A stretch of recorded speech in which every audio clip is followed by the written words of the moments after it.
This is again Professor Nick or PA Nick from Brooklyn, New York. Today is 21st March 2022, about 6 p.m. And this is part one of Obstetrics PA-MP notes for board examination. Let's start from the first slide.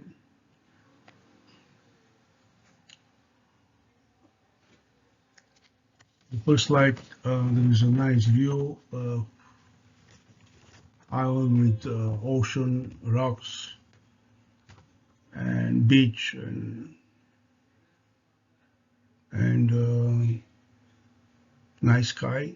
It's perfect for vacationing, but let's go back to business. This slide discusses the most common symptoms for pregnancy. The most common first symptom of pregnancy for women with regular menstruations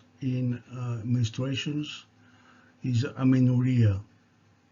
However, the patients which have irregular menses, amenorrhea may be missed. Other symptoms include breast tenderness, nausea, vomiting. Pregnant women experience surge of estrogen, progesterone, and beta-HCG, which leads to all these symptoms. So, amenorrhea, there is two types: no menses in 3 months if regular, and no menses in 6 months if irregular.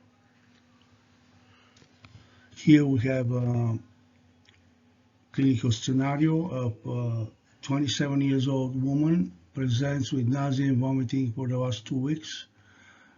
Symptoms are worse in the morning, but occurs anytime during the day.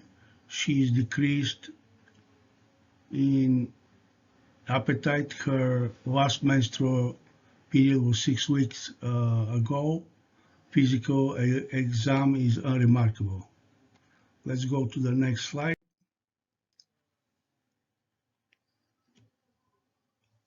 The question is, which of the following is the best next step of management of this patient? A, complete blood count. B, beta-HCG. C, HIDA scan. D, comprehensive metabolic panel. E, urine analysis. And the right answer here is B. A pregnancy test should be done in all symptomatic women in childbearing age. This is the answer. Her last menstrual period occurred 6 weeks ago, and the patient experienced so-called morning sickness. Morning sickness is caused by increase of beta-HCG produced by placenta. Occur from 12 to 14 weeks of the pregnancy, and the rest of the answers are inappropriate. We have definitions for here, 3 definitions which we need to remember. Embryo, this is from fertilizations to 8 weeks. Fetus, from 8 weeks to birth. Infant, from birth to 1 year. On figure 8.1, we have the same as we spoke before. Embryo is from fertilization to 8 weeks. Fetus is from 8 weeks to birth, and infant is from birth to 1 year old. Also on this slide, we'll start talking about dating methods. The first one is developmental age, DA. This is number of the days since fertilization. Let's go to the next. Let's continue. So on figure 8.2, we have trimester breakdown. First trimester is fertilization or 12 weeks of DA or 14 weeks of GA. We do the first screening here and fetal heart tones with Doppler. On second trimester, we have 24 weeks of DA or 26 weeks of GA. We have genetic triple or quadruple screen, fetal movement at 16 to 20 weeks GA, and anatomical ultrasound at 18 to 20 weeks GA. And on the third trimester, we have delivery, frequent visits, and monitoring for labor.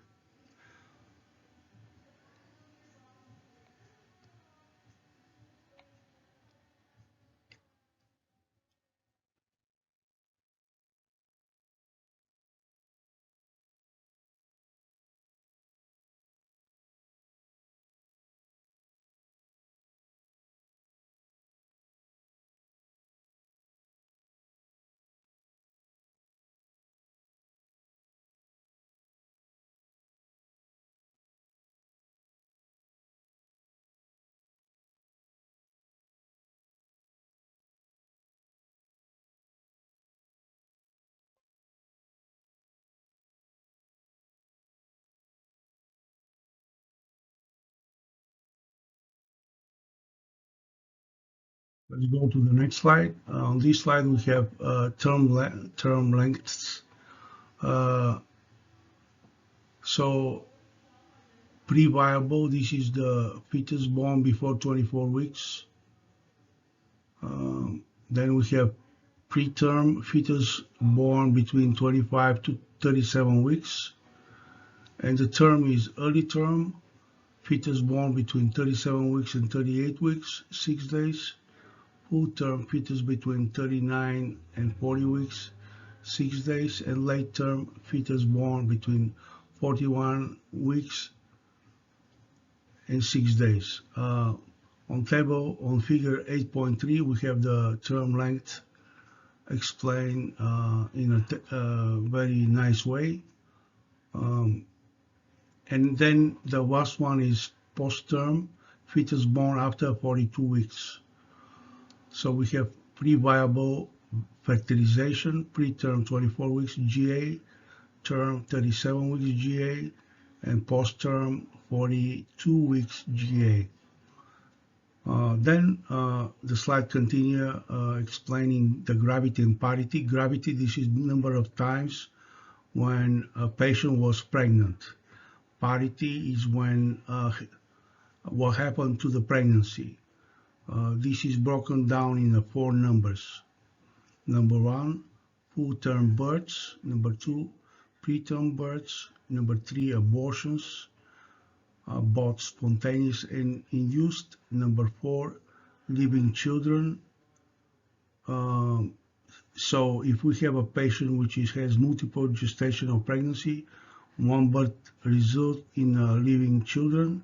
For example, 35 years old woman presents into the office with her 6th, let's go to the next slide, slide number 5. With her 6th pregnancy, she has 2 abortions, 2 children born at term, and set of twins born preterm. The patient gravity and parity will be G6, P2, 1, 2, 4. So G6 is gravity, 6 is the number of pregnancy, P is the parity, the first number 2 is full-term birth, 1 is preterm birth, 2 is abortions, 4 is living children.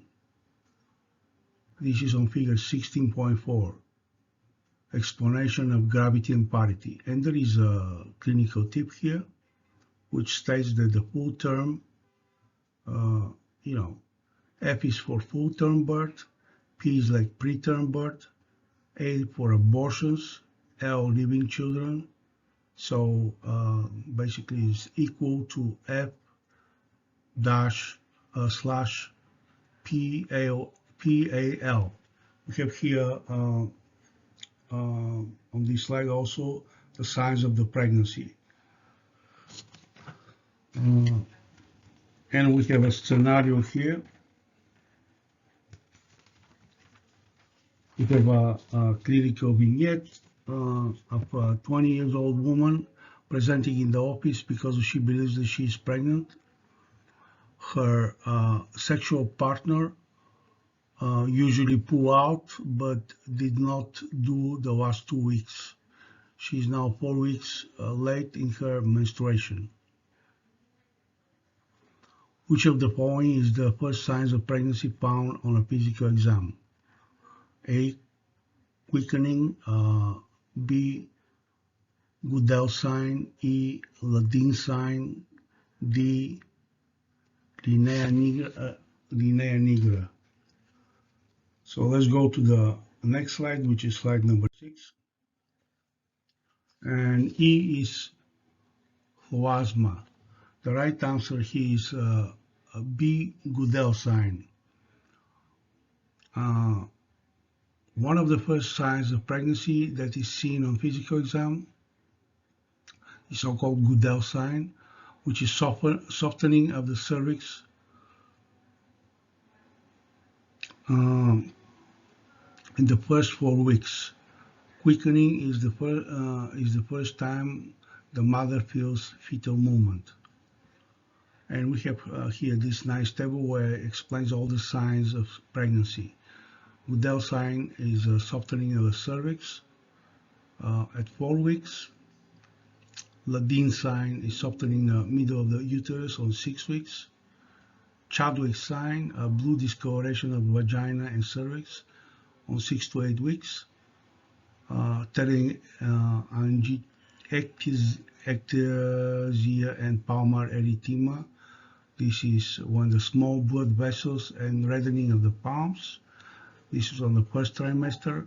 Wasma, when you have a mark of pregnancy in hyperpigmentation of the face, commonly on the forehead, nose, and cheeks. Can worse in sun exposure, and this is occur on 16 weeks. Then we have linea nigra, when we have a line of hyperpigmentation that extends from xiphoid process to pubic symphysis, and this occur on the second trimester. Let's go to the slide number 7, and this is the last slide. Here we have a clinical tip that the best initial test when suspect pregnancy, this is a beta ECG. On figure 8.5, we have here ultrasound of the intrauterine pregnancy. We see the yolk sac, we see the gestational sac, and here the explanation is that both urine and serum testing are based for beta ECG, which is produced by placenta. Beta ECG is produced rapidly in the first trimester, doubling every 48 hours for the first 4 weeks. At 10 weeks of gestation, the beta ECG peaks. The level will be typically dropped in the second trimester. In the third trimester, the levels will increase slowly again to a level of 20 to 30,000 units per milliliter. Beta ECG tests are highly sensitive. Ultrasound is used only to confirm intrauterine pregnancy. At 5 weeks, beta ECG is between 1,000 and 1,500, and gestational sac can be seen on ultrasound. And this is the end of the part 1 of obstetric PA MP notes for board examination. This is Nick the PA. And if you have any questions or suggestions, please email me at my email, which is nickmd1@gmail.com. Thank you so much.